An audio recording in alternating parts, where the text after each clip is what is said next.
Welcome to Travels in Britain. This week we're exploring Hardy Country and exploring the beautiful countryside of Dorset. So join us as we explore our favorite part of England.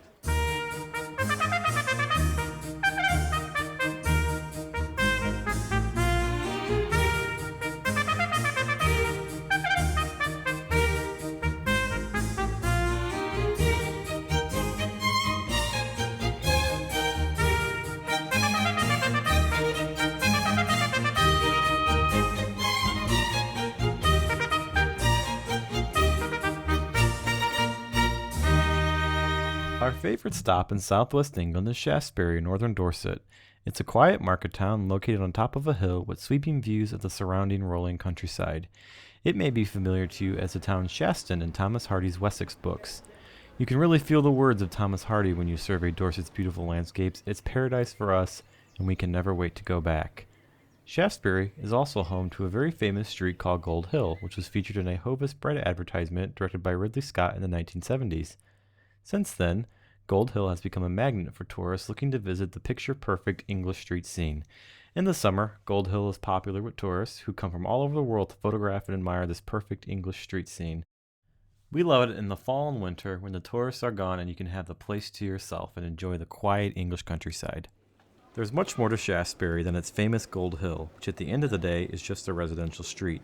Shaftesbury is dripping in English history. The town itself dates back to the year 880 when it was founded by King Alfred the Great, who founded a Benedictine monastery which became the wealthiest in England.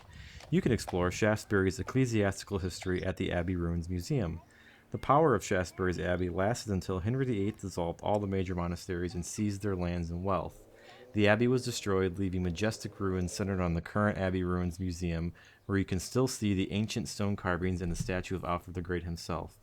You can still see the ruins of the Abbey wall on the left side of Gold Hill, where it's holding up the hill upon which the town sits. A good place to stop when visiting Shaftesbury is the Shaftesbury Town Visitor Center, located in the center of town.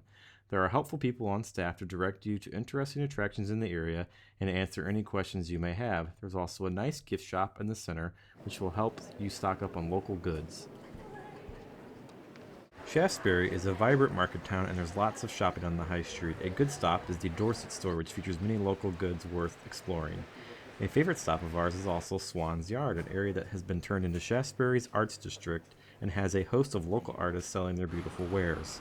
A good day to visit the town is on a Thursday, when it's market day.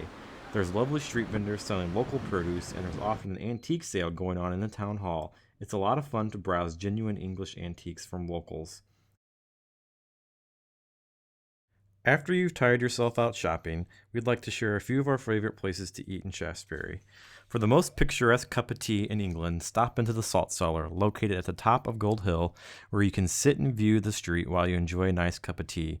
We highly recommend their chocolate cake. It's worth traveling 4,000 miles for. There's also a great American-style diner called John Peel's, which features hearty American fare with an English twist. It's good grub with an affordable lunch. If you're peckish for dinner, then definitely check out Amore. Located in an old church that has been converted into a restaurant, you can eat delicious Italian food cooked by Italians who've made their home in Shaftesbury. It's worth going for the beautiful old church interior alone. If you're looking for a perfect place to stay in Shaftesbury, then you can't go wrong with Updown Cottage. Updown Cottage, so named because it's located halfway up and halfway down Gold Hill, is a very old cottage dating back hundreds of years that tourists can rent for short breaks or for an entire week. We can't imagine staying anywhere else. By staying in a historic cottage like Updown, you get to live like a temporary local. You can shop in the local grocery store, cook a meal in your own kitchen from local produce, and enjoy a fire in the hearth while you sip a glass of French wine and watch British TV. Updown Cottage has 4 bedrooms and comfortably sleeps 6. There's a full kitchen on the bottom level with a dining room that leads out onto a beautiful back garden with views of the Blackmore Vale. There's 3 bathrooms, one of which has the most wonderful bathtub, again with more views of the Blackmore Vale. There's even laundry facilities, which is very handy on a long trip like ours. And don't forget the piano.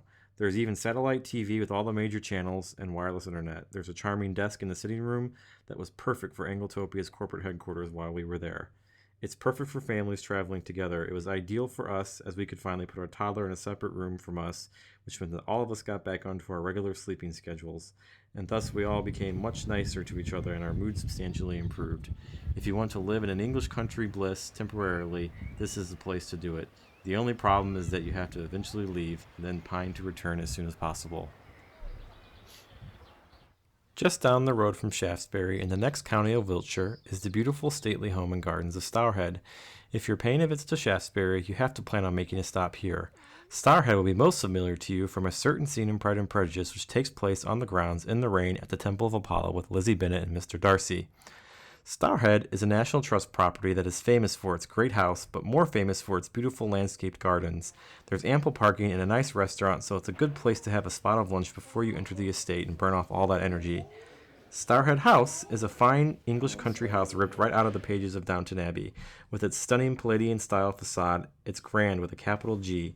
Inside you'll find art, decoration, and culture that simply cannot be described. Our favorite room in the house was the grand library where you can easily imagine a lord managing his great estate. It's all almost too much to take in on one visit. Stourhead was in the hands of the Hare family from the 1700s until just after World War II, when it was donated to the National Trust. It's actually a very sad story, as the last heir to the estate was tragically killed in World War I, leaving the estate with no direct heir. Because of this, that heir's father decided to gift the estate to the nation via the National Trust, where it has survived intact and in beautiful condition since. However, the house is almost a secondary attraction. The real draw is the landscaped gardens laid out over hundreds of acres. Stourhead is a pristine example of a managed English landscape where everything you see is planned and designed to present the most pleasing views. Originally, this was just for the enjoyment of the owners, but now that it is in the hands of the nation, anyone can enjoy it.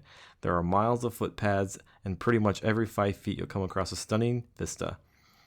As with most stately homes, you're best giving yourself the entire day to visit Stourhead. Pack comfortable shoes and conserve your energy so you don't overdo it and feel sore the next day. That's it for our exploration of Shaftesbury and Stourhead. Join us in the next episode of Travels in Britain as we tackle driving in Britain with a rental car.